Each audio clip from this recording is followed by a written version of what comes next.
תפקידי מגדר. מה עושה אותי גבר? מה עושה אותי אישה? לפנינו מספר שאלות שנענה עליהן. שאלה ראשונה, האם זה שאני שחקנית כדורגל עושה אותי גברית?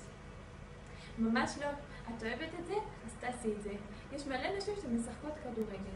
שאלה שנייה, האם בן של לובש חצאית זה הופך אותו לנשי? לא, זה תלוי תרבות. בתרבות של מדינת סקוטלנד למשל, הגברים לובשים חצאיות. בתרבות במדינת ישראל זה יהיה קצת מוזר אם גברים ילבשו חצאיות.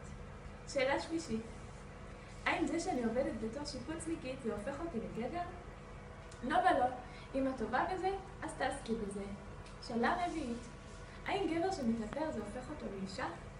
ממש לא, ולפנינו דוגמה של אביב גפן שהוא אוהב להתאפר. שאלה חמישית, האם גבר שעובד במספרה בתור ספר זה הופך אותו לנשי? לא בהכרח, יש מלא גברים שעובדים בתור ספרים. שאלה שישית, האם זה שיש לי שיער קצוץ עושה אותי גברית? לא. שאלה שביעית, האם גבר שמגלח ועושה גבות נחשב לאישה? תחשבו אתם, והנה תמונה של רולנדו המפורסם, שהוא אכן עושה גבות ומגלח את השיער.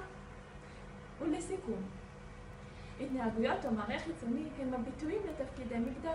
החברה מגדירה אילו התנהגויות מצפים מכם כתלות בהאם גבר או אישה.